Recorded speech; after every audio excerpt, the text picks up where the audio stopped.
Muchísimas gracias, Lisbeth. Bueno, bienvenidos a todos, buenos días. Para mí es un honor y un placer estar acá con ustedes. Gracias por acercarse a nuestros espacios, gracias por preferir estar con nosotros para hablar de estos temas. Yo estoy muy contento porque estamos hoy no solamente con ustedes acá, sino con participantes vía online. Y bueno, nos acompaña un equipo de profesionales, yo diría, excelentes, magníficos, que representan cada una de las áreas que vamos a abordar el día de hoy desde el punto de vista de la estructura que tiene este foro, que está pensado para hablar sobre una ruta de adopción empresarial de criptoactivos. Si se dan cuenta, la intención de esta actividad, este foro del día de hoy, que vamos a explicar su estructura chévere y cómo vamos a trabajar con todos estos elementos, la intención es tener herramientas para conocer y entender cómo las empresas en Venezuela, que ya lo estaban haciendo, ¿no? Pero cómo lo pueden hacer mejor, ¿ok? Con el marco legal, con aspectos contables, aspectos de compliance, lo que pudiese ser una visión tributaria y evidentemente el entorno económico país, que evidentemente tenemos un escenario distinto en 2026. Yo reflexionaba en estos días y evidentemente esta actividad estaba pautada para 2025, ¿no? Quizás lo que íbamos a comenzar en 2025 hubiese sido distinto a lo que vamos a conversar ahora en 2026, porque efectivamente hay toda una expectativa que se ha creado en la economía nacional desde el punto de vista de, bueno, la actividad petrolera y todo lo que puede venir por ahí por la vía de los eslabonamientos. Muchos nos han preguntado qué pudiese ocurrir con los criptoactivos en este nuevo escenario. Hay puntos de vista, y lo vamos a ver acá de parte de nuestros expertos, que ya los vamos a presentar, los que están presentes. Pero es importante que cada uno de nosotros se lleve a su casa, a la oficina, a la reflexión de que esto llegó para quedarse, que no es una moda y que efectivamente no es que solo Venezuela, el mundo entero está dando la vuelta hacia el uso de cadenas de bloque, criptoactivos y nuevas herramientas para transferir valor en los mercados y a nivel transaccional, ¿sí? Bueno, esta es la estructura del Foro Empresarial para la Adopción. Como bien decía Lisbeth, que nos hizo la presentación, comenzamos hablando de criptoactivos y criptoactivos en el entorno venezolano como motor de innovación financiera, que me corresponde desarrollar esos aspectos. Luego vamos a tener entonces los criptoactivos y el fenómeno Bitcoin, una invitación para superar la creencia supersticiosa, a cargo del doctor Roberto Jun, abogado. Vamos a tener un break, luego vamos a conversar sobre la aplicación de las normas de registro contable de los criptoactivos de parte del doctor José Hernández, miembro de la Federación de Colegios de Contadores Públicos, nos va a acompañar para hablar sobre las normas y registro a nivel contable de los criptoactivos. Luego vamos a tener la aplicación de la criptotributación en Venezuela, un acercamiento. Eso todavía no está necesariamente normado al 100%. Ahí nos va a apoyar el licenciado Héctor Orochena. Vamos a tener un break, luego vamos a tener la participación del colega economista Dani Colmenares, especialista, la economía digital, cumplimiento normativo y la gestión de riesgo, temas de legitimación de capitales, financiamiento de terrorismo, financiamiento para el desarrollo de armas de destrucción masiva, todos los elementos de compliance los vamos a desarrollar. Luego de eso vamos a tener un panel donde vamos a contar con la participación de la representación de uno de los dos criptoactivos que tiene licencia, bueno, el que tiene ya la licencia aprobada en los momentos, que es Crixto, para el año 2026.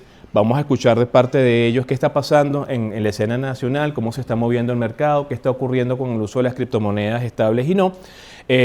Vamos a tener la participación también de Sunacrip, que nos acompaña el día de hoy. Vamos a escuchar al regulador, su punto de vista sobre lo que está pasando en Venezuela. Vamos a tener la participación de Jan Colmenares, que es un licenciado en contaduría, que nos va a mostrar una solución blockchain para hacer contabilidad y trazabilidad de las operaciones, ¿no? Se llama Cointable, como vamos a contar con el día de hoy también. Y evidentemente el resto de los profesores que nos acompañaron durante el desarrollo, que también pueden participar en el panel, felizmente, para desarrollar contenido, ¿no? Entonces, bueno, criptoactivos en el entorno económico venezolano como motor de innovación financiera. Yo voy a estar muy atento. Profesor Héctor Orochena, venga, siéntese por acá, bienvenido. Yo voy a estar muy atento a sus preguntas y las preguntas que hagan por la plataforma. Evidentemente, bueno, al final de la presentación tenemos unos 15 minutos de de preguntas, básicamente, y bueno, vamos a ir respondiendo para cada uno de los bloques y luego en el panel ustedes pueden hacer las preguntas que lleven al lugar. Por ahí me voy a apoyar acá en el compañero para que me ayude a ver qué tenemos y efectivamente vamos a ir desarrollando contenido, ¿sí? Bueno, mi nombre es Aaron Olmos, yo soy economista, especialista en finanzas, una maestría en gerencia, doctor en ecología y desarrollo humano, como decía Lisbeth, profesor de planta acá del instituto, ya unos cuantos años tratando estos temas. Y la intención siempre ha sido que desde el IESA le demos una visión gerencial, más allá de económica y financiera, sino gerencial al uso de las criptomonedas. Hemos entendido que las criptomonedas volátiles y no, stablecoins, para las empresas en una economía como la venezolana y más aún en el tiempo que estamos viviendo, son importantes para tener una muy buena gestión financiera. Lo importante es entender qué son y cómo pueden formar parte de esa dinámica. Otra vez en el entendido de que en el mundo entero están siendo utilizadas y que se están dando pasos desde la banca internacional para su interoperabilidad de plataformas y para que sea más sencillo hacer no solamente pagos transfronterizos, sino que sean utilizados en ecosistemas creados específicamente para algunas organizaciones para hacer pagos con tokens dentro de la lógica de las cadenas de bloque, ¿no? Entonces, bueno, vamos a comenzar de una vez. Siempre, desde mi punto de vista, es importante recordar aspectos macroeconómicos, temas de política económica. Esto es tecnología financiera aplicada a las empresas. Tenemos ya 17 años de historia Bitcoin, ¿sí? Con Bitcoin nace todo esto que estamos viviendo en la actualidad. Muchas personas pensaron que Bitcoin era una estafa, que Bitcoin era algo que no iba a llegar a ningún lado. 17 años después, tenemos al Fondo Monetario Internacional hablando de criptomonedas, tenemos al Foro Económico Mundial de Davos recibiendo al CEO de Coinbase, a CZ, el CEO de Binance, hablando de cómo la blockchain está transformando la manera de hacer negocios, cómo se están haciendo pagos de una manera más sencilla y más rápida, cómo se están disminuyendo los costos transaccionales y costos de operación, pero más aún estamos viendo cómo el Banco Internacional de Pago, que es el banco central de los bancos centrales, desde el año 2019 tiene su propio proyecto para crear algo que se llama la CBDC, que son las criptomonedas de los bancos centrales, es decir, en algún momento vamos a comenzar a ver más profusamente, porque ya está pasando, bancos centrales que dentro de su política económica implementaron una cadena de bloques para desarrollar un criptoactivo intangible o con respaldo que le permita a nivel de la actividad económica de los países co-circular o circular con la moneda fiat que esté permisada desde el punto de vista legal. Eso ya está comenzando a ocurrir. Entonces, cuando hablamos de política económica, tenemos que recordar que es el conjunto de acciones que desde el Poder Central se emana para regular aspectos monetarios, cambiarios, fiscales, comerciales. Eso tiene que ir bajo la lógica de algo que se llama coordinación macroeconómica y debería estar de la línea de algo que se conoce como plan nacional. Los aspectos macro, los aspectos geopolíticos, los aspectos de regulación son importantes para que esa política económica funcione correctamente. La visión de entorno que teníamos a 2025 era una distinta a la que tenemos a comienzo de 2026. En comienzo de 2026 tenemos una expectativa, y eso para nosotros es una palabra clave, importante, una expectativa que a menos de cerrar el mes de enero ha generado transformaciones como caída en el precio del criptoactivo estable de referencia USDT, por ejemplo, ha modificado precios, ha generado una nueva visión para una creación de dos fondos soberanos para el desarrollo de actividades, unas sociales y otras de industrialización y actividad económica. Está la expectativa de más desembolsos productos de la venta de crudo venezolano en el mercado internacional y que eso se pueda convertir evidentemente en una situación de mejora sustancial, evidente, de la actividad económica del país, sobre todo por la variación del tipo de cambio oficial y no oficial, la posible eliminación de la brecha y todo el efecto pernicioso que tiene sobre la asignación de precios en la economía nacional. Eso lo estamos comenzando a ver es a partir del mes de enero. Y lo interesante es que en ese nuevo esquema, en esa nueva estructura económica que se está planteando para Venezuela, esta tecnología que ya existe, estos bancos nacionales que ya habían comenzado ese proceso de hibridación, de prestar servicios a los exchanges nacionales que tenemos, en principio con Crixto y luego con Contigo, pero en teoría tenemos posiblemente el licenciamiento de más exchange para el mercado nacional, es una dinámica en la cual Venezuela, desde el año más o menos 2021, quizás para algunos es más evidente, es un país abiertamente cripto y donde de alguna forma los criptoactivos, en medio de la distorsión económica que llegamos a tener luego de la hiperinflación que cerró en 2021, esos criptoactivos comenzaron a tener un protagonismo bastante importante, sobre todo a partir de la escasez de divisas, producto del sistema de intervenciones o el mecanismo de intervención de Banco Central, que recordemos que la última intervención oficial que hizo el ente emisor fue el 15 de diciembre del año 2025 y a la fecha tenemos más de un mes que esa intervención formal no se realiza. Tenemos una situación de liberación por tramos de millones de dólares para sectores específicos y tenemos una nueva dinámica que se está comenzando a crear y la pregunta es cómo eso tiene un efecto directo sobre nuestras empresas y cómo los criptoactivos pueden funcionar allí, ¿no? Entonces, temas geopolíticos, regulación y macroeconomía, desde el punto de vista de las tomas de decisión del Ejecutivo, es algo que nosotros debemos tomar en consideración y tener siempre en cuenta desde el punto de vista de nuestras juntas directivas. Acá al instituto constantemente están llamando, están preguntando, están validando.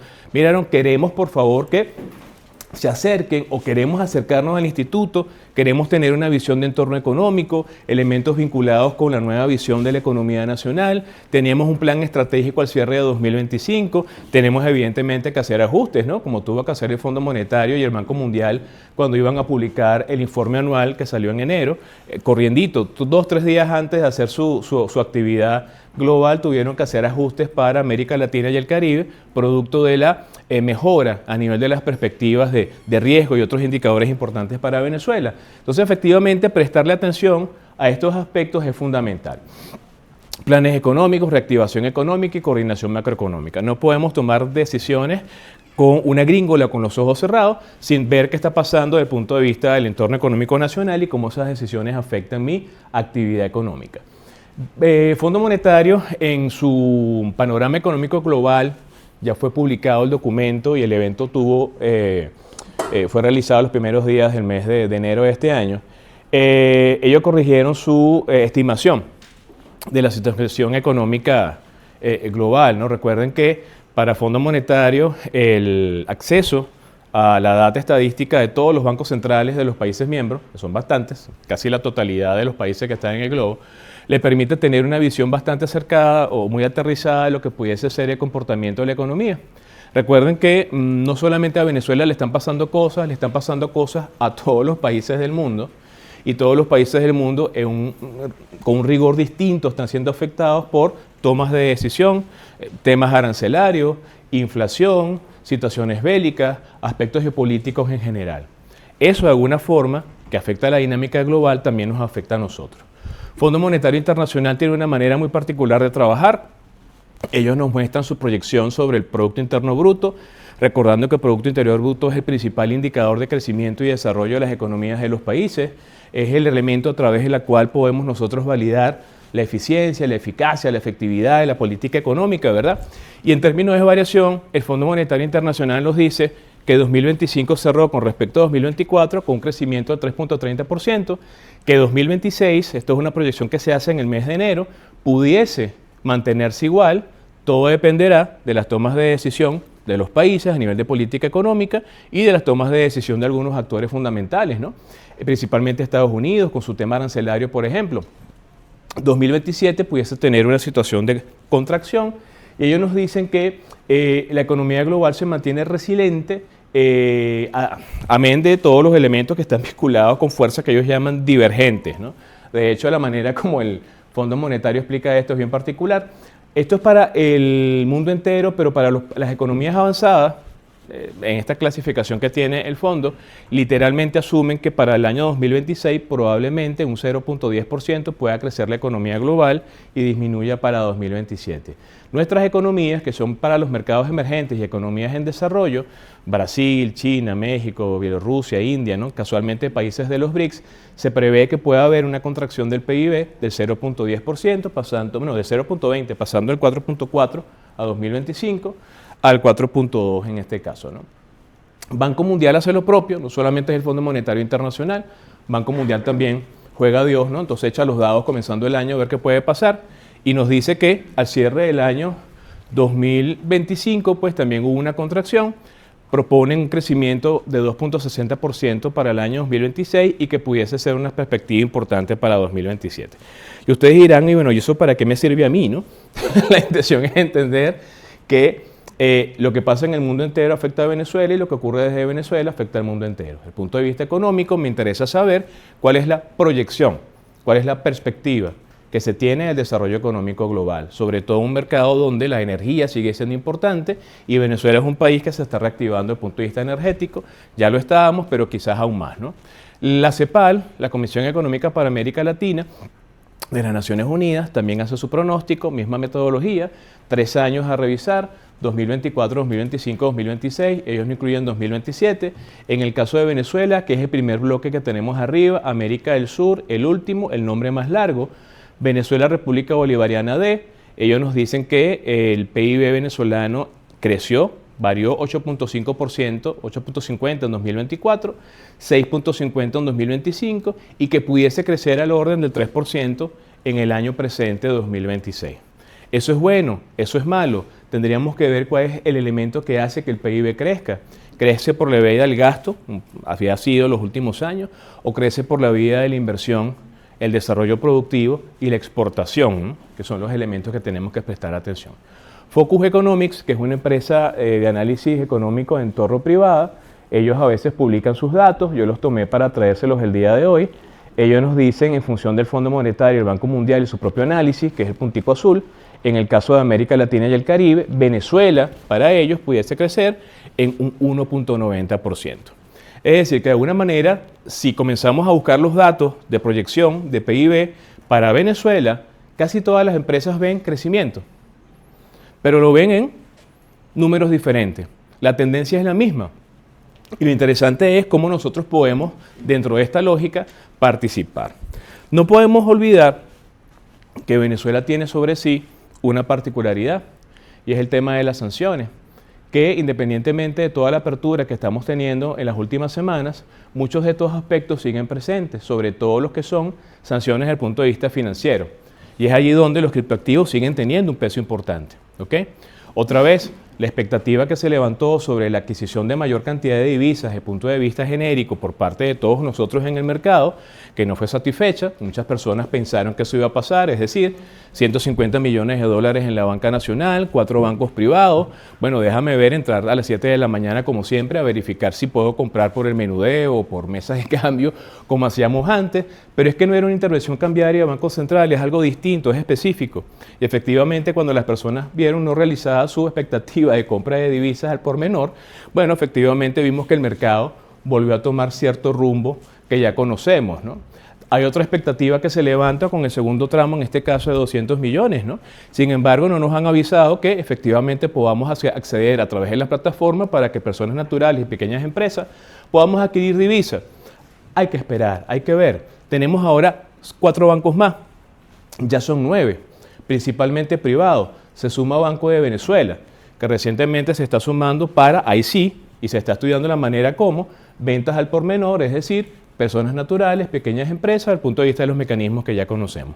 ¿Qué sí está haciendo la banca nacional? Simplemente está adecuando sus plataformas para las próximas semanas o los próximos meses, cuál puede ser el mecanismo más rápido y más sencillo para que se puedan adquirir divisas. En el caso que nos ocupa, Venezuela sigue teniendo sobre sí muchos de estos elementos sancionatorios desde el punto de vista financiero que afecta el flujo normal y el desarrollo normal de nuestras empresas con respecto al resto del mundo. Y es allí cuando recordamos que en el año 2025 muchas empresas a partir del mes de abril comenzaron a acercarse a mayor velocidad a los criptoactivos estables. Entonces comenzamos a ver cómo las juntas directivas de algunas empresas tomaban decisiones y decían, mira, me interesa saber de qué va esto de Contigo, de qué va esto de Crixto, un sobrino mío tiene Binance, él hace trading, él me dijo que podíamos quizás comprar USDT y a través de los USDT tratar de generar cierto tipo de cobertura sobre los embates del entorno económico, principalmente inflación, pérdida de poder de compra del dinero, utilizando criptoactivos estables. Y muchas personas y empresas comenzaron entonces su carrera por tratar de entender cómo esto funcionaba. Pero es que resulta que Venezuela tiene historia cripto desde el año 2012 y en el año 2020 se sancionó, o la Federación generó un documento interesante que son las normas de aplicación, boletín número 12, versión 0, de tenencia de criptoactivos, donde se presenta entonces el marco para hacer registro contable de las operaciones. Y pareciera que a muchas personas como que se le olvidó eso. de febrero de 2020 a la fecha, ¿no? Entonces muchos se reencontraron o muchos entendieron que eso existía y comenzó entonces a cobrar valor el tema del registro, el tema del origen de los fondos, los aspectos vinculados con legitimación de capitales, evidentemente temas de compliance, elementos de riesgo, pero lo importante detrás de todo esto es que todos comenzamos a ver la valía, el peso y la versatilidad del uso de criptoactivos desde el punto de vista de pagos transfronterizos. Cuando les preguntábamos quizás a algunos socios comerciales fuera de Venezuela, Panamá, China, ¿aceptas cripto? Claro que sí. Ahora la pregunta es cómo yo registro eso. De aquel lado puede ser transparente, pero quizás de este lado para mí no lo es tanto. Y sí tenemos transparencia y sí tenemos estructura. Entonces lo interesante es que muchas personas comenzaron a darle formal ingreso a los criptoactivos a la empresa, no solamente con un elemento B2B, empresa-empresa, sino que incluso en algunos casos comenzaron a pensar en cómo era posible utilizar esos excedentes, porque algunas empresas generaron excedente en USDT directamente con su personal. Comenzamos a escuchar entonces el pago de complementos de salario en USDT o en USDC. Eso comenzó a pasar entre el mes de abril a diciembre del año pasado. Muchas empresas comenzaron a verle el lado amable a las criptomonedas. Luego tenemos un ecosistema que comenzó a mutar en función de la mayor presencia de criptoactivos, ¿no? Y comenzamos a tener negocios, cadenas de tiendas, que abiertamente nos comenzaron a decir otra vez, porque eso ya había pasado, ¿sí? Si los que tienen buena memoria se acuerdan, 2018, 2019, hubo un boom, una explosión de empresas que aceptaban desde Bitcoin hasta lo que usted tuviera por ahí en su billetera, ¿sí? El problema era el tipo de cambio, el problema era el registro, el problema era cómo atesorábamos eso. Pero lo interesante es que tenemos un aprendizaje importante, ¿no? Y ya en 2025 se vio, ¿no? En el caso de la política monetaria para Venezuela, yo voy a pasar esto rapidito, a mí me interesan son las variaciones. Esta es la liquidez que nos muestra el Banco Central de Venezuela mensual, ¿no? Y a mí siempre me gusta hacer el ejercicio de comparar la cantidad de bolívares que estuvo en circulación durante un año para entender quizás qué efecto monetario tuvo eso desde el punto de vista del mercado de los criptoactivos. Fíjense ustedes que para el año 2022, ya habíamos salido de hiperinflación, la variación de la liquidez monetaria para nosotros, que es esa línea roja que está allí, ese recuadro rojo, que es esa parte de la clasificación del dinero que hace Banco Central. Todos los bancos centrales lo hacen, pero en el caso de nuestro Banco Central tiene M1, que es dinero de primer nivel, M2, que es casi dinero más M1, ahí está el detalle, y M3, que son cédulas hipotecarias, más M2, ¿no? Que son formas de dinero menos líquida. La variación que hubo entre enero y diciembre de 2022 fue el del 327%. Y ustedes dirán, bueno, a mí para qué me interesa saber qué cantidad de dinero circuló en Venezuela. Recordemos que si tenemos dinero que de manera excedentaria circula en un sistema y no hay producción que lo pueda absorber, generamos el principal problema que todos conocemos, que es inflación. Y no hemos visto lo contrario, que es deflación, ¿no? Que es disminución generalizada de los niveles de precio. Hemos visto que algunos rubros han bajado precios, pero no que todos los precios de la economía han bajado, ¿no? Entonces no tenemos lo contrario.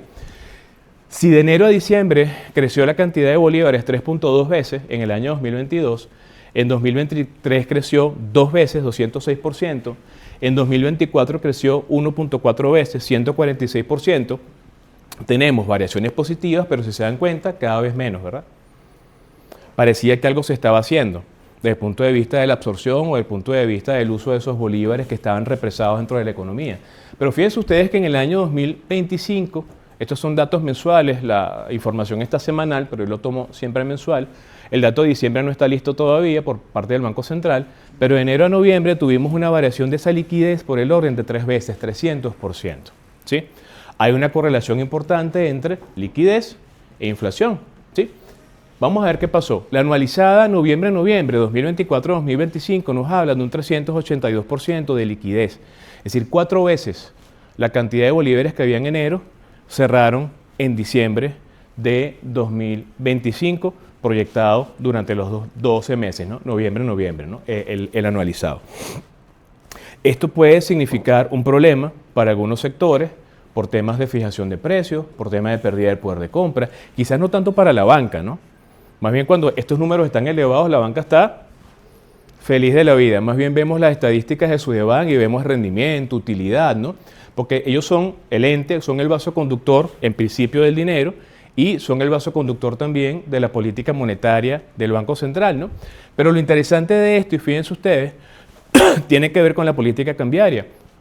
Banco Central de Venezuela, en el esquema que tenemos, donde no es que necesariamente vamos a las taquillas de los bancos que se han convertido en operadores cambiarios o en las casas de cambio que siguen existiendo, se las recuerdo, ¿no? Italcambio, Zoom, Insular, todas esas que están por allí. Dentro de ellas están los servicios que conocemos de Western Union, MoneyGram y todo eso, ¿no? Para hacer envíos. Eso sigue existiendo, eso sigue estando presente en el país, ¿no? Pero la estructura que aplicó Banco Central de Venezuela durante el año 2025, desde el 2 de enero hasta el 15 de diciembre, que es la última intervención, en algunos casos sí tuve acceso a los millones de dólares que se liquidaron en cada uno de esos tramos, generalmente todos los lunes. Pero lo cierto es que esas 70 intervenciones fueron insuficientes para poder cubrir la demanda exacerbada que había de divisas por parte de todos nosotros, ¿no? Y lo cierto es que cuando vemos estas variaciones, que a mí esto siempre me gusta mostrárselo, que está correlacionado con los datos de liquidez, ¿no? Que acabamos de ver. En el año 2022, la variación del tipo de cambio oficial fue 275%, ¿ok? En bolívares, ¿no? ¿Se acuerdan de la liquidez?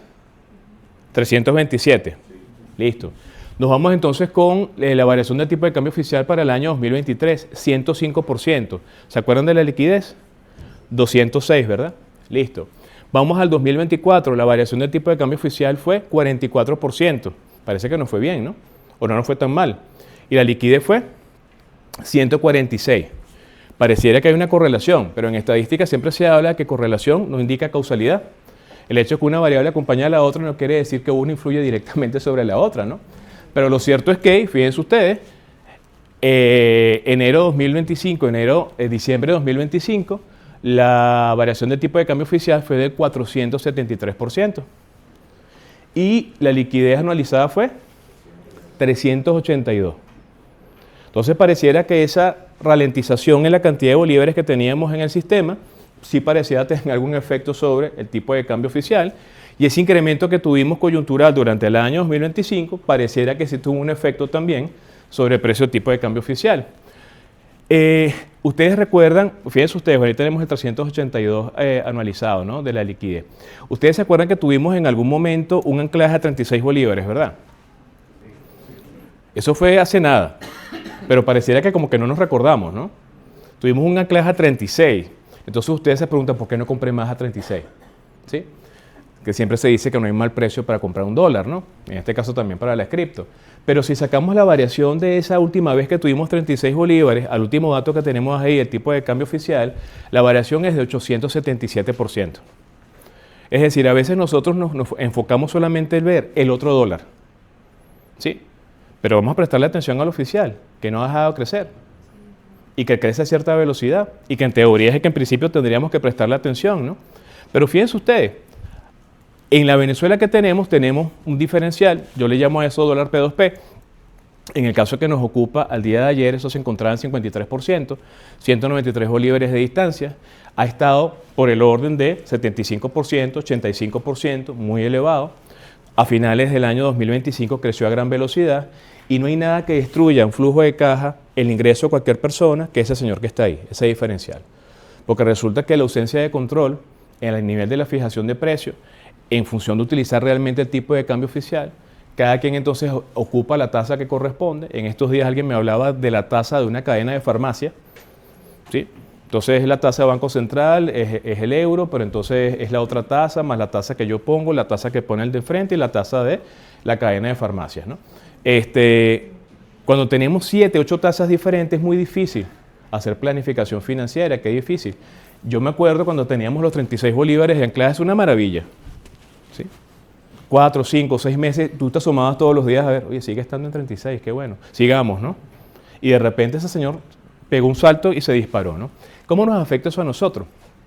Fíjense ustedes, no tenemos dato oficial de inflación. Banco Central de Venezuela dejó de publicar el dato oficial de inflación desde octubre de 2024, ¿ok? Ya tenemos más de un año sin el dato de inflación. Sin embargo, para nosotros es un buen predictor el señor liquidez y el señor tipo de cambio oficial. Si el señor liquidez anualizado está en 382 y el señor tipo de cambio oficial está en 473 y los utilizamos como un límite inferior y un límite superior, y si tomamos en consideración la proyección del Fondo Monetario Internacional que hablaba de 600%, de inflación acumulada al final del ejercicio, pero quizás para otros entes multilaterales estaba por el orden de 500 o 400, vamos a ser conservadores y utilicemos esos dos límites. Entonces hablamos quizás de una inflación que para Venezuela conservadoramente estuvo sobre el 400% al final del ejercicio. ¿Ok? Hay empresas de análisis económico que han hecho sus cálculos y están más o menos alrededor. Pero lo cierto es que sigue estando presente la pérdida del poder adquisitivo, la depauperación del salario y la dificultad de mantener y retener bolívares. Porque hay sectores económicos donde principalmente vemos son bolívares. ¿Sí? Y qué difícil entonces aplicar eso para que no pierda valor tan rápido. Y es allí entonces donde entra la adquisición de algo distinto, en este caso divisas o criptoactivos, que nos volvimos expertos en eso, ¿no?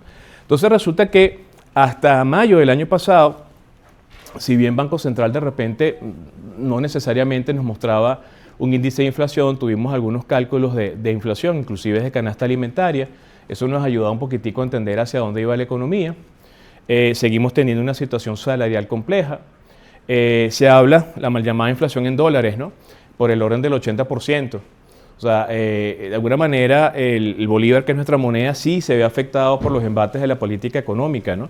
Pero es muy difícil asumir que monedas de otros países que dependen de otras políticas económicas y otras estructuras puedan verse afectadas de la misma manera o a cierta velocidad por la dinámica económica de un país donde se usa. Bueno, ese es el caso nuestro, ¿no? Entonces, en el caso nuestro, real, peso colombiano, euro, dólar, se ven afectados por la situación que tenemos, ¿no? Entonces se habla de esa famosa inflación en dólares, ¿no? Donde un dólar, 100 dólares del mes de enero al mes de diciembre, si eran 100, ahora representan 20 porque el 80% se fumó a la velocidad a la que de alguna manera se hacen los cambios. El Programa de las Naciones Unidas para el Desarrollo, el PNUD, se atrevió a darnos algunas proyecciones de inflación al primer semestre para Venezuela. Generalmente el anualizado siempre estaba sobre el 216%, ¿no? Con Industria hace un trabajo maravilloso con sus encuestas coyunturales que ellos hacen, y para el tercer trimestre, esta es el segundo trimestre, pero para el tercer trimestre, los 6 factores que impactaban la toma de decisión de todos nosotros a nivel de juntas directivas e industria eran básicamente los mismos y tienen que ver con excesivos tributos fiscales y parafiscales, brecha de tasa cambiaria, falta de disponibilidad de divisa, falta de financiamiento, entorno macroeconómico y una variable muy compleja que es baja demanda. ¿Sí? Cuando de alguna forma los industriales comienzan a percibir que se consume menos, ¿sí? Eso tiene que ver con la afectación del hogar, eso tiene que ver con el poder de compra, eso tiene que ver con la depauperación del salario. Hay muchos elementos eslabonados que están allí y es importante entender cómo atacar eso, ¿no? Esto evidentemente tiene una salida socioeconómica, que es el tema de la pobreza. Siempre yo muestro los datos de encuesta en COVID. Estamos esperando encuesta en COVID 2026, estamos ahorita, sería 2025. Básicamente como de alguna forma la pobreza, que es un fenómeno multidimensional, sigue estando presente y principalmente por la pérdida del poder de compra del salario de los venezolanos. No hay salario bueno. Generalmente hay que tener 2 y 3 actividades distintas para más o menos llegar a los puntos de equilibrio. Los que tienen negocio, entonces no tienen uno, tienen varios. A ver de qué manera pueden generar y mantener los puntos de equilibrio del hogar y de los propios negocios. Muchas empresas al final del ejercicio 2025 tomaron decisión de desincorporar trabajadores, por decirlo bonito.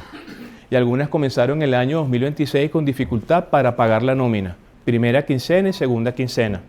Eso sigue estando presente en la realidad venezolana.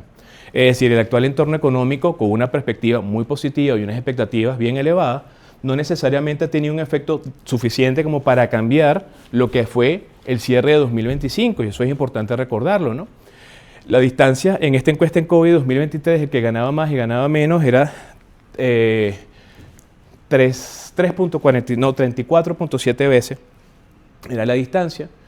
Los salarios hasta el mes de primer trimestre de 2025, por el observatorio que va a publicar sus cifras, nos hablaba de 3 sectores importantes, también con Industria hace lo mismo: gerentes, profesionales técnicos y obreros y operadores. En el caso industrial, evidentemente, los gerentes puedan siempre estar sobre los $1.000 equivalentes. En el caso de profesionales y técnicos, entre 500 y 400, y generalmente los obreros y operadores siempre estaban igual, con una canasta que siempre ronda en promedio sobre $500. Vemos entonces la insuficiencia del salario. Solamente 1/3 de los trabajadores formales pudiesen tener acceso con cierta holgura a los bienes y servicios, ¿no?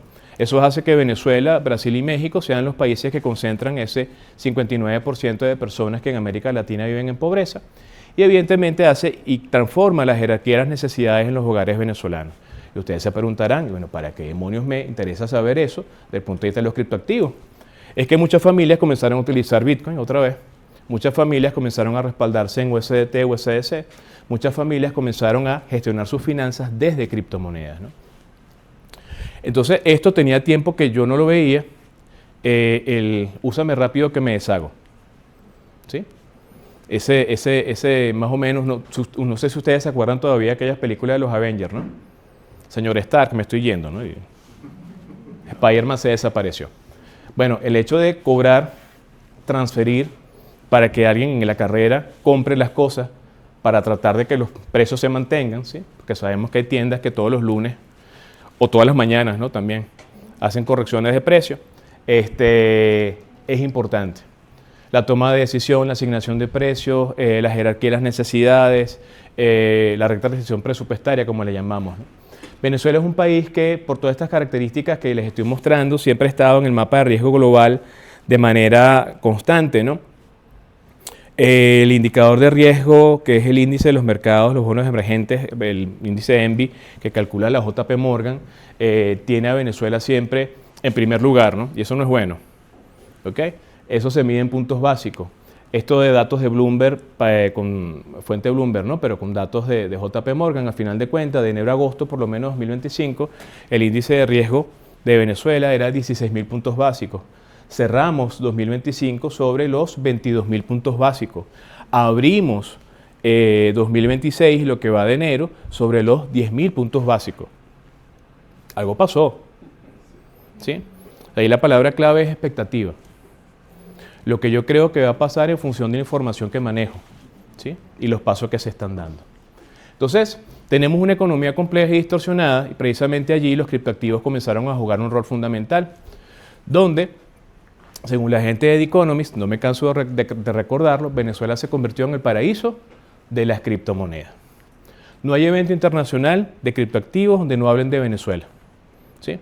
Donde tenemos venezolanólogos, venezolanos y no venezolanos especialistas en Venezuela, ¿sí? Que nos hablan de economía, política, finanzas y cripto.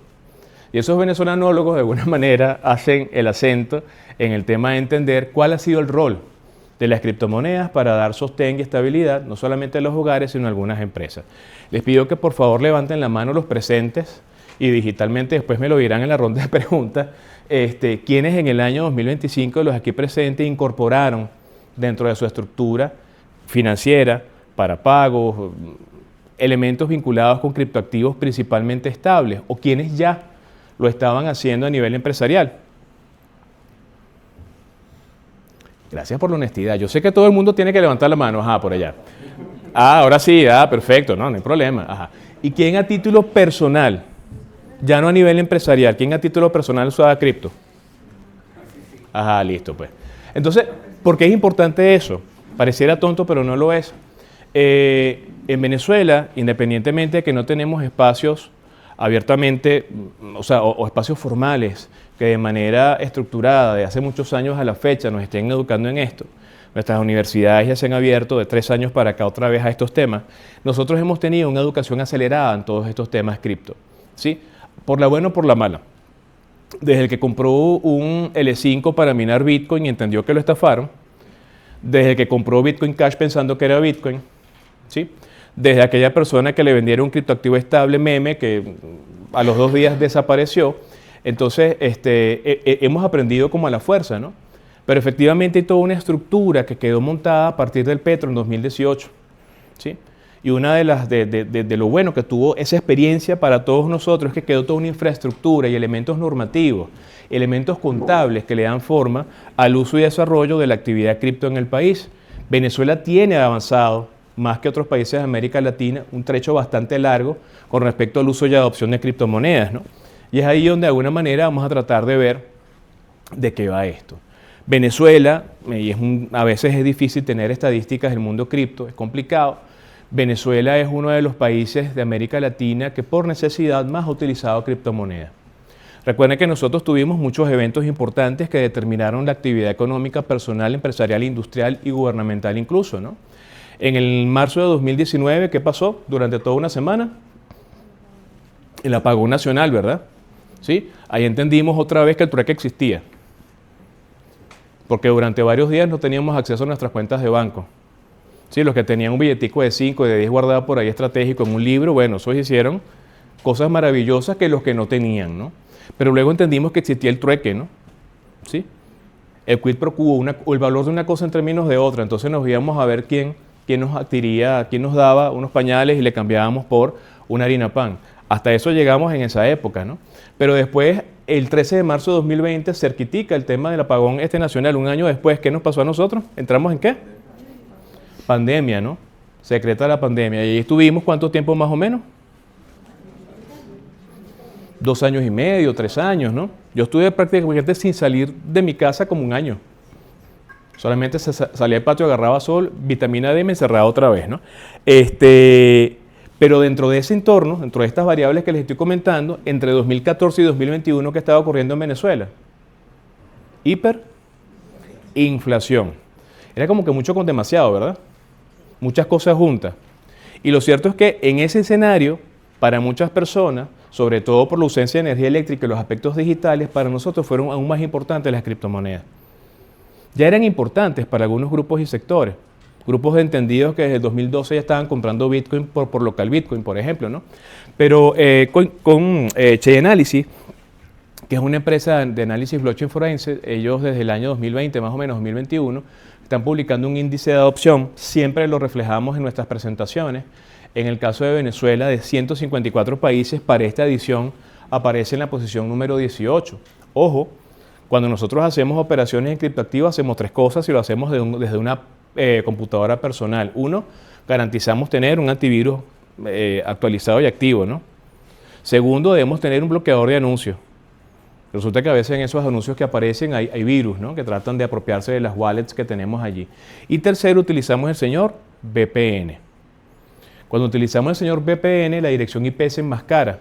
Y cuando hacemos las operaciones con cripto, no estamos en Venezuela, estamos en Japón, en Estados Unidos, en Países Bajos, en otro lado. Lo que quiere decir que ese dato 18 que está ahí no nos hace justicia. Buena parte de las operaciones que hacemos a diario las hacemos con VPN, así que quizás estamos en posición 3 o posición 2.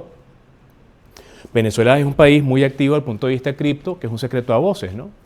Esto nos hace entender entonces, bueno, ¿de qué va este tema de las criptomonedas, ¿no? Todos esos señores que están ahí son criptoactivos y todos sirven para algo totalmente diferente. Principalmente nos acordamos de Bitcoin porque es lo primero que aprendemos, ¿no? De hace 17 años, ¿no? Bitcoin es la principal criptomoneda, Bitcoin es Bitcoin y lo demás es Monteculebra, lo demás es altcoins, alternative coins. Un Ether es un altcoin, un USDT, aunque es un token, es un altcoin, pero nunca va a ser Bitcoin, ¿no? Siempre lo decimos, ¿no?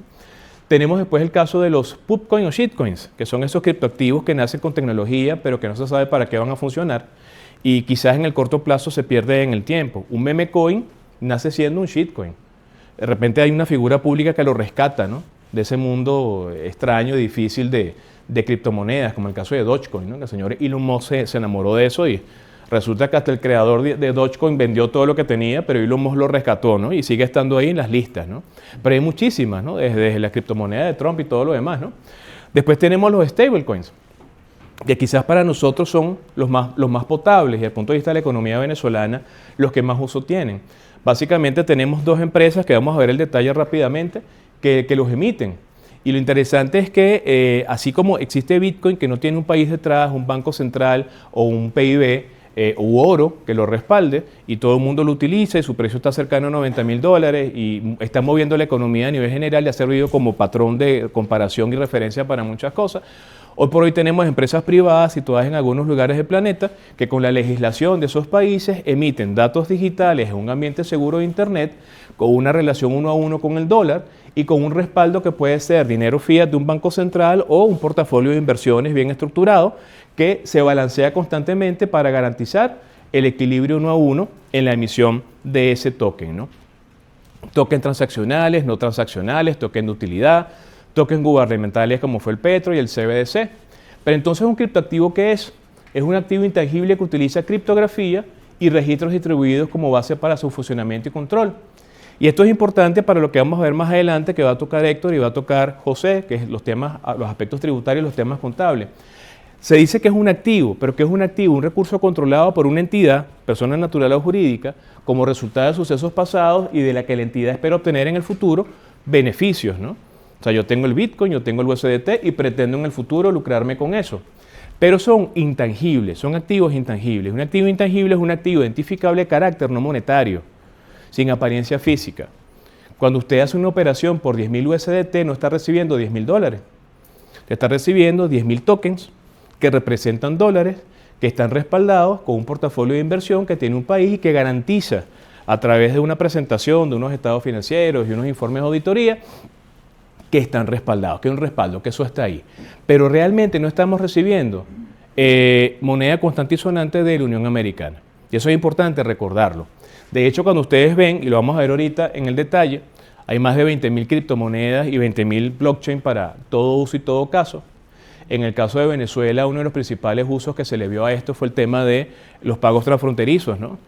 Muchos venezolanos, para evitarse los costos transaccionales y de operación de Western Union, MoneyGram y estas empresas de giro, simplemente optaron por enviar criptomonedas, en dado caso USDT, a sus familiares.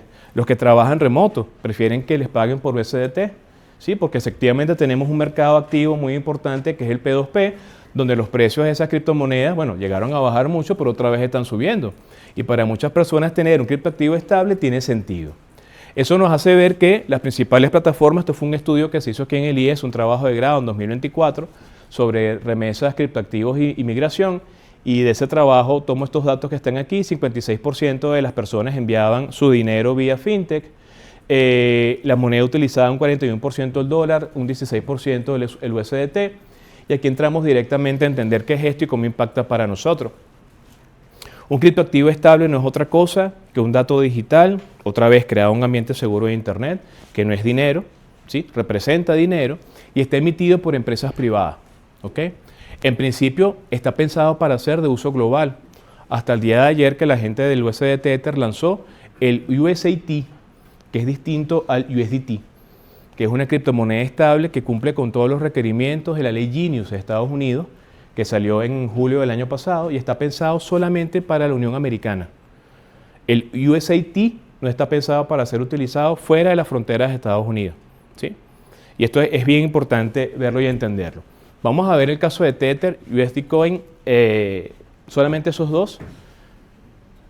Y resulta que cada criptomoneda tiene detrás de sí algo que es muy importante y que todos tenemos que leer antes de comenzar a usarlo y que nunca hacemos, ¿no? Pues no tenemos cultura de leer los manuales, ¿o sí, no? Usted compra un microondas y no, lo más importante es leer el manual. Antes de instalarlo vamos a leer este libro maravilloso, Hitachi, página 1. Antes de instálelo, enchúfelo, quite esto. No, nadie, la gente quita todas las cosas, los elementos de seguridad, enchufa y después uno ve cómo funciona, ¿no? Esa es la mala costumbre que tenemos nosotros. Y eso pasa generalmente con la tecnología financiera también. Los criptoactivos tienen manuales.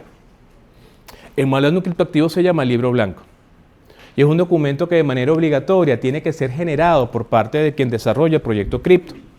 Para nosotros sería muy útil descargar el libro blanco del USDT, del USD Coin, del DAI, del BUSD, porque todas las criptomonedas tienen su manual de uso. Y después de yo leer ese manual de uso es que debería decidir si efectivamente lo voy a usar. Porque en el manual de uso del USD Tether, por ejemplo, hay una sección maravillosa que habla sobre los riesgos del USD Tether. Ellos son lo suficientemente transparentes como para decirnos, hey, cuidado, si tú vas a utilizar esto, recuerda lo siguiente: riesgo financiero, riesgo de intervención, riesgo tecnológico, riesgo de ciberseguridad. O sea, todos los riesgos que puedan haber detrás del uso de un criptoactivo como USD Tether, ellos los detallan, lo advierten, nos los dicen, para que estemos conscientes a nivel personal y empresarial de que si lo vamos a usar, bueno, no todo está garantizado. ¿De qué va esto? Bueno, fíjense ustedes. ¿Por qué usar Tether? Bueno, ellos nos dicen que es una de las principales criptomonedas estables. Originalmente estaban en las Islas Vírgenes, ubicados desde el punto de vista de su actividad jurídica. Se mudaron a El Salvador, porque El Salvador está dando condiciones muy particulares para las empresas cripto. Desde enero de 2025 ya van a cumplir un año allá. Cuando ustedes entran en su sitio web y buscan dónde están ubicados, Colonia Escalón, San Salvador, Torre Futura, Oficina 6. Ustedes dirán, Aaron, a mí me interesa saber dónde está ubicada la empresa que emite el USDT para usarlo. Bueno, por un tema de debida diligencia, sí, ¿no? No nos pase como con Stanford Bank, ¿no se acuerdan de eso? Estos bancos fantasmas, que la gente abría esas cuentas, le prometían unos tipos de interés, una cosa maravillosa, 3 meses después, no, tiene que ir a las Islas Caimán. Y no, que yo no sé dónde queda eso, no tengo ni real para llegar allá a reclamar. O sea, a veces la gente entra sin preguntar en estas dinámicas. Y lo mejor que podemos hacer, nos lo explicará después Dani más adelante, el tema de la debida diligencia, es averiguar todo esto. Rápidamente, Tether es un consorcio, son varias empresas, Tether Holding, Operation International. Por temas de transparencia, en el sitio web del USD Tether tenemos información contable, información de auditoría, donde nos dicen cuál es la oferta, cuál es el supply, qué cantidad de USD Tether están en disposición en el mercado. Pero es que no solamente son USD Tether, es USD euro, pues también tienen euros tokenizados, también tienen oro tokenizado y peso mexicano, que eso no lo entiendo, pero bueno, tienen euro, tienen dólar y tienen oro y pesos mexicanos. ¿Qué está pasando con el precio del oro ahorita? Primera vez en la historia, $5.000 una onza Troy, eso no había pasado. Los mercados tienen miedo, los mercados se están moviendo los commodities, los activos refugios, como siempre. Y resulta que la gente de Tether está comprando oro, que es una cosa brutal, los están atesorando y los están tokenizando. ¿Sí? Están viendo el futuro. ¿Usted quiere oro? Bueno, compre un pedacito de oro tokenizado en nuestra blockchain. Eso es lo que está comenzando a pasar. ¿Sí? Ellos nos dicen a esta fecha que tenían $182 mil millones en USD Tether. El USD Tether corre sobre diferentes cadenas de bloques, sobre diferentes blockchains. Eso es importante. A nivel de su programación y desarrollo está presente en diferentes cadenas de bloques. Por eso a veces cuando ustedes van a hacer alguna operación, el exchange le pregunta cuál es la red, sobre cuál red corre esto. Y entonces la gente me llama, Aaron, ¿cuál es la red? Mira, no sé, ¿dónde estás metido tú? No estoy metido aquí. Ah, no, la red es esta. ¿Cuáles pueden ser? Ethereum, Tron, Solana, Avalanche, Aptos, Ton, Celo y otras más. ¿Ok? Por eso les digo que hay un manual de uso. ¿Qué pasa si ustedes envían una carta en chino a alguien que solamente lee francés? La puede recibir quizás, ¿no? Pero no lo va a entender. ¿Qué pasa si usted intenta mandar USDT desde Tron a Aptos? ¿Va a llegar? No creo. Ese es el tema de la interoperabilidad, ¿no? Es interesante ver eso. Eso se está tratando de resolver. La gente de USD Tether se apalanca en una empresa de análisis y de auditoría italiana, BDO, que emite sus reportes cada 3 meses. El último reporte que yo coloqué aquí para ustedes, fíjense ustedes, ellos dan fe de la cantidad de criptoactivos que están en circulación y los activos que le dan respaldo, ¿no? La pregunta es, ¿eso es suficiente seguridad para mí? O sea, en principio ni siquiera sabía dónde estaba ni cómo se usaba, ¿no? Fui a 2 cursos, me dijeron que hay un libro blanco, lo descargué y lo leí. Después me meto de vez en cuando en la página web a ver qué cantidad de token hay, ¿no? Y después veo cuál es la composición del portafolio que le da respaldo a eso. Pero eso es suficiente seguridad para mí. Es decir, eso de alguna manera me respalda y dice que posiblemente no lo vayan a intervenir, no lo vayan a hackear, no vaya a pasar algo. La respuesta es que no. ¿Sí? Ninguno de estos criptoactivos es infalible. Pero los tenemos que entender como son vehículos transaccionales de valor de mercado, que en principio montados sobre cadenas de bloques tienen cierto nivel de seguridad. Nos vamos con el caso del USDC, que es el otro criptoactivo. Las empresas Circle y Coinbase son las responsables. Ellos tienen una menor circulación, 76.80 billones para el momento en que hice esta captura de pantalla, disponible en 185 países, disponible en todas esas blockchains que están ahí, ¿sí? Está disponible en diferentes cadenas de bloque, una de las más reguladas, y el tema de la regulación es importante, y nos va a hablar Roberto dentro de unos minutos también. Cada país desarrolló un marco legal para el uso y adopción de estos datos digitales, y no necesariamente es igual, no se parece. No hay una instancia global donde todos los legisladores y reguladores en materia cripto se sienten para unificar criterios y tener una sola norma que se aplique al mundo entero. Eso no existe. Primero va la innovación y detrás de la ambulancia viene la norma. Y a veces quienes intentan normar, quienes intentan crear legislación, códigos, no entienden bien de qué va la tecnología. Sin embargo, sale el documento y a veces el documento se termina convirtiendo en una camisa de fuerza que no permite ni que se desarrolle el mercado ni que se puedan hacer correctamente las operaciones. Por eso la importancia de la educación para los tomadores de decisiones en el mundo cripto.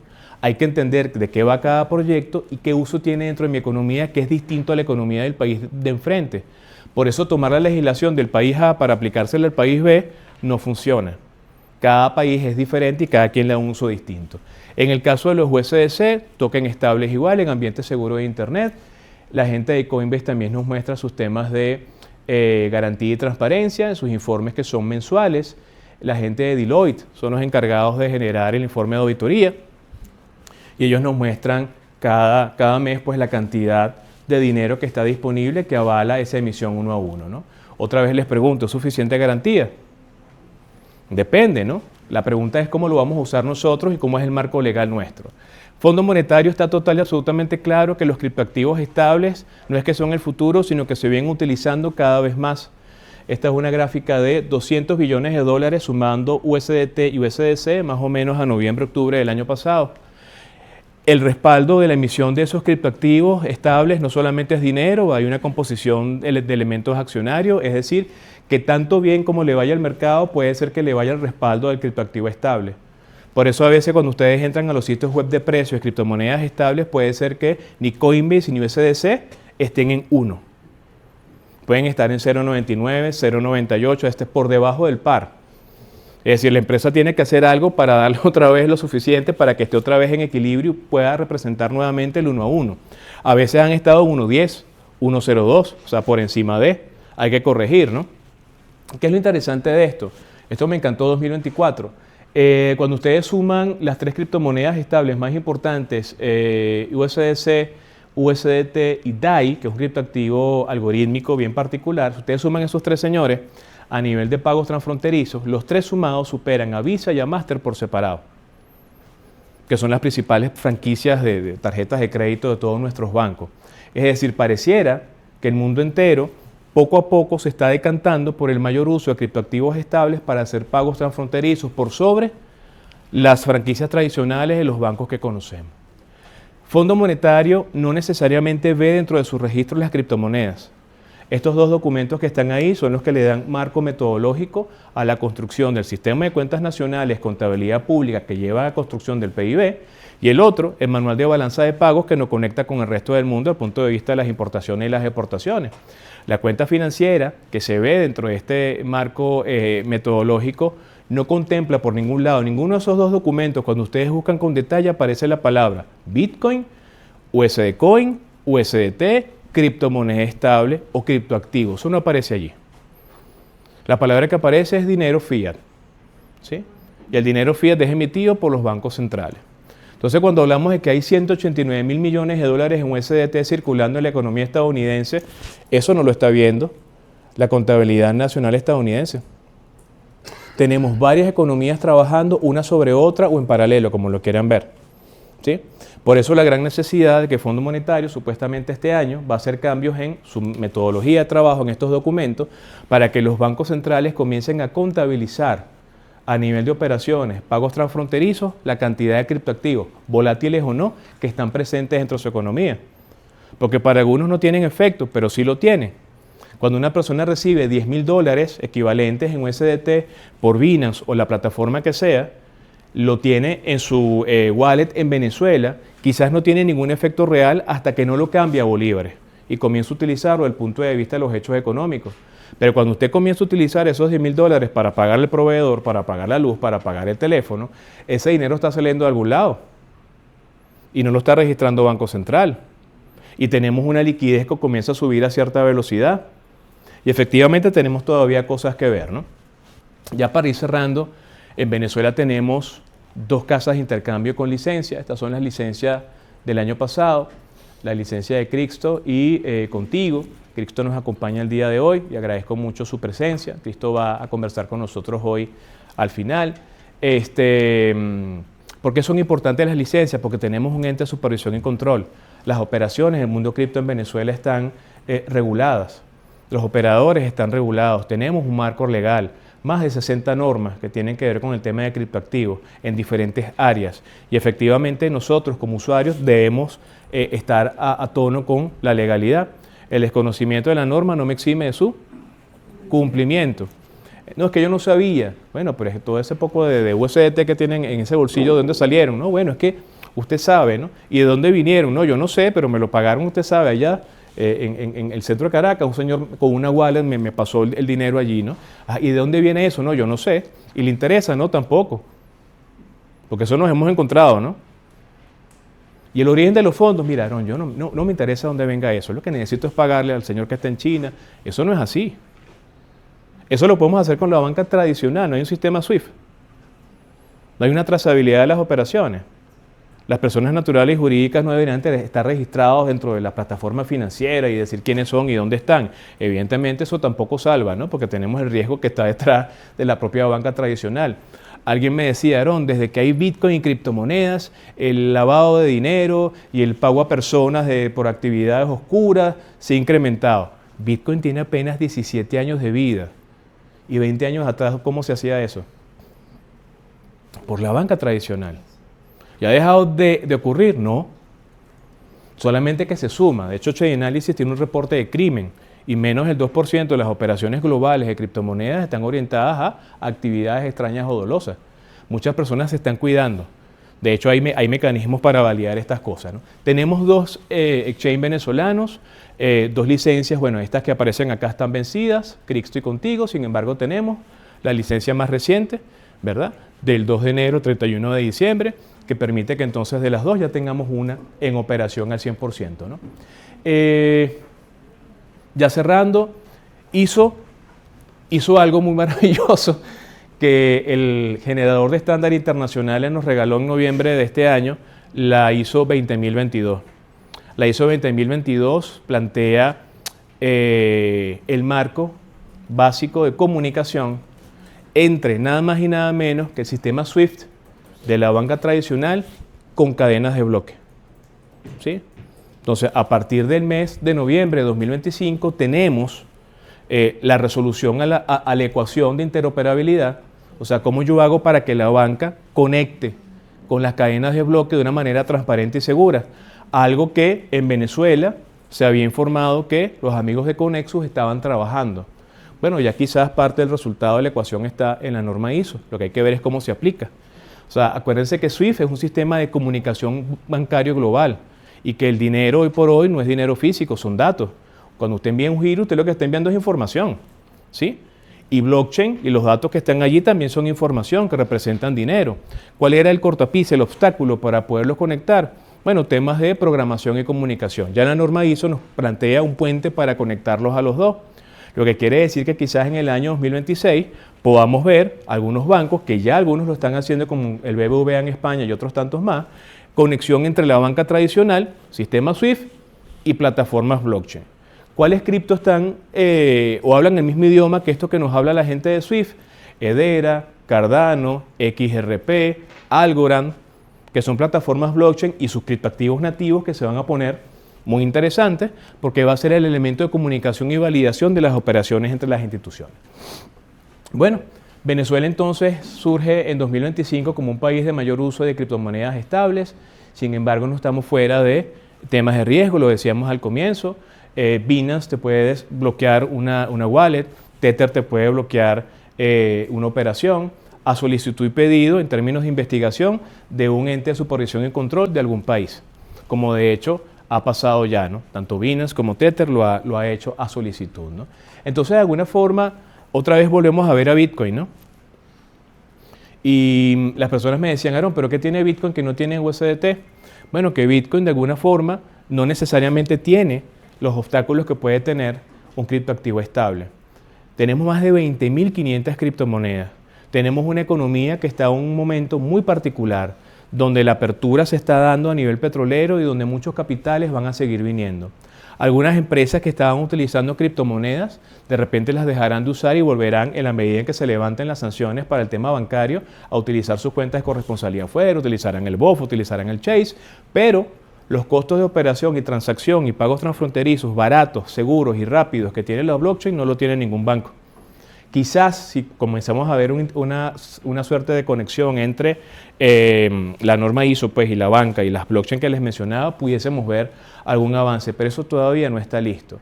Las condiciones financieras que tiene Venezuela en enero son las mismas de diciembre y de noviembre, lo que quiere decir que muchas empresas siguen viendo los criptoactivos como algo valioso y siguen estando ahí para nosotros más allá de ser un elemento de fijación de precios. Los retos que tenemos enero-diciembre de 2026, esto no ha cambiado para mí literalmente en presentaciones de casi año y medio. El aumento moderado de la liquidez sigue estando presente, eso sigue creciendo. Fíjense ustedes que la liquidez semanal en Venezuela ha crecido de manera abrupta, el tipo de cambio oficial en lo que va de año ya acumula un 20% de variación, eso es demasiado. El encaje legal sigue estando alto, no sabemos si Banco Central va a modificar su política monetaria por ese lado. La estrategia de contención del tipo de cambio está detenida por los momentos, hay que ver cómo es el tema de las subastas para las personas naturales y jurídicas, más allá de los sectores estratégicos nombrados.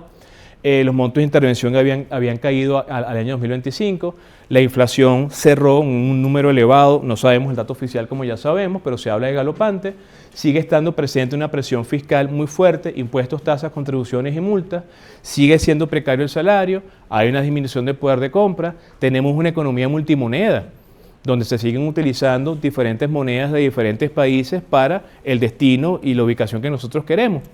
Para algunos es mejor trabajar en pesos colombianos, para otros es mejor trabajar en euros, otros trabajan en criptoactivos estables, ¿no? Hay una falta de acceso al crédito todavía, eso es un elemento que hay que revisar, no todo el mundo tiene acceso a crédito y sobre todo las empresas que requieren no solamente divisas sino bolívares. Y los 3 puntos de cierre que son muy importantes, Venezuela sigue estando muy sensible a eventos internos, temas políticos y a eventos geopolíticos desde el punto de vista del mercado externo. Las sanciones de los FARC siguen estando ahí a nivel financiero y eso es algo que dentro del nuevo panorama que tenemos que observar y otra vez pensar de qué manera los criptoactivos pueden servir para mí. Por eso nuestras empresas, desde el punto de vista de su junta directiva, no puede dejar de ver lo macroeconómico y en función de lo macroeconómico, en función de un espacio de muy corto plazo, porque aquí pasan cosas toda la semana y lo que pasa de una semana a la otra modifica una toma de decisión o modifica la entrada de un sector en algún lugar, ¿verdad? Tenemos que estar en constante revisión y en constante reunión. Aaron, qué fastidio, nosotros nos reuníamos cada 15 días. Bueno, hay que reunirse toda la semana. Y reunirse el lunes, el miércoles y el viernes. Y el lunes hablando de lo que dijimos el viernes que íbamos a hacer. Y arrancando el lunes diciendo cómo va a ir la semana. Y el miércoles diciendo cómo va la semana y el viernes diciendo cómo cerró, qué vamos a hacer el lunes. ¿Por qué? Porque no podemos perderle la pista a lo que está pasando en el entorno. El poder de compra de mi segmento. ¿Qué estrategias puedo yo aplicar para incentivar el consumo? Lo que les decía hace rato, muchas empresas están peleando por seguir vendiendo. No todos los sectores para todo el mundo es estratégico en estos momentos, a nivel de los criterios de decisión de compra. La jerarquía de las necesidades están cambiando y lo cierto es que tenemos que hacer magia en algunos casos para tratar de ubicar eso que se vendía fácilmente en la mesa de los venezolanos en los actuales momentos. Finalmente, el modelo de negocio tenemos que revisarlo. El modelo de negocio describe las bases sobre las que una empresa crea valor, proporciona valor y capta valor. Me gusta mucho el modelo del Canvas, ¿no? No sé si se acuerdan de esto, que es la manera de, como una forma de Lego, ¿no? Piezas de Lego, armar la estructura de mi negocio. Alrededor de ese producto que está en el centro, lado derecho y lado izquierdo, tenemos lo que genera ingresos, tenemos lo que es estructura de costo y evidentemente el punto de equilibrio que debemos obtener es una Venezuela convulsa, con un entorno cambiante, tanto en mercado interno y externo. Nuestro trabajo principalmente es construcción de escenarios, ¿sí? No sé en cuántas reuniones yo he participado aquí y fuera de acá, inclusive en mi casa y en la oficina donde trabaja mi esposa inclusive, hablando de esto. ¿Qué tenemos que hacer? Y a veces ven a los economistas como si tuviésemos un turbante y una bola de cristal, ¿no? O sea, pero dime, yo no lo sé. Eso se construye todos los días. Pero es que ustedes saben, bueno, ya va, sabemos algo, ¿no? Pero no lo sabemos todo. La proyección que tenemos, lo futuro, se construye con la información del presente. Pero si los datos del presente la semana que viene cambian, lo que yo te dije que iba a pasar en el futuro no ocurre. Por eso se dice de nosotros que pasamos 6 meses explicando qué va a pasar y 6 meses explicando por qué no pasó lo que dijimos. Y tenemos mucho trabajo siempre, ¿no? Porque esto es social y los puntos de vista de cada uno de nosotros cambian, sobre todo cuando tenemos un entorno voluble, incierto, complejo y ambiguo, que eso define la Venezuela que tenemos hoy. Entonces, en esa construcción de escenarios, la toma de decisión estratégica es importante. Ya para cerrar, siempre me gusta esta imagen. Nosotros estamos montados en ese carrito es la organización, esa es la empresa. Nos gustaría irnos por el otro canal, pero pareciera que tiene un obstáculo. No es una línea recta, hay que zigzaguear de vez en cuando, pero creo que es más sencillo que el escenario que tenemos ahorita. Sin embargo, nosotros estamos montados en ese carro que está ahí. Los que somos caballeros y estando chiquitos tuvimos pistas de Hot Wheels, de los carritos. Sabemos que cuando uno agarra ese vehículo, lo echa hacia atrás y acumula energía y lo suelta, ¿verdad? Sale hacia adelante. Y si está en una situación de esta y tiene la suficiente velocidad, es posible que termine todas las vueltas y salga del otro lado como debe ser. Ese es nuestro trabajo. Nuestro trabajo es poner las manos sobre el volante de este carro, que es mi organización, y en función del conocimiento del entorno y todas las herramientas que tengo en la mano, entender cómo, por lo menos en el caso de los criptoactivos, me puede ayudar a sortear de mejor manera esas vueltas extrañas que tiene no solamente la economía venezolana, sino el mundo entero en la actualidad, ¿sí? Así que bueno, la invitación de mi parte es a no dejar fuera del menú estratégico los criptoactivos, a entender y a educarse cómo funcionan. No lo vean solamente como un elemento meramente transaccional, véanlo como algo que va a formar parte y va a seguir formando parte de la escena financiera global, donde ya tenemos fondos de pensiones que quieren invertir en ETF de Bitcoin, donde ya tenemos empresas de procesadores de pago que están trabajando con blockchain, como la gente de Stripe y otra gente. No te preocupes, es que es muy gracioso, pues ya vamos a cerrar. Entonces, fíjate que ya cerrando con la idea, los criptos están dándole la vuelta, están cambiándolo todo, están cambiando el mundo entero, están cambiando la finanza. Y esta frase que a mí siempre me gusta dejárselas a ustedes como reflexión, que no se pueden dirigir empresas del siglo XXI con estructuras del siglo XX y con directivos del siglo XIX. Si algo tenemos nosotros que lograr y hacer, es evidentemente en esta realidad que tenemos, no pensar como pensábamos en 2025, sino pensar diferente. Y evidentemente todo lo nuevo que está en nuestras manos, si lo utilizamos bien, nos puede ayudar. Los que levantaron las manos y durante 2025 usaron cripto, saben que es así. Y durante 2026 van a seguir estando presentes. Muchísimas gracias.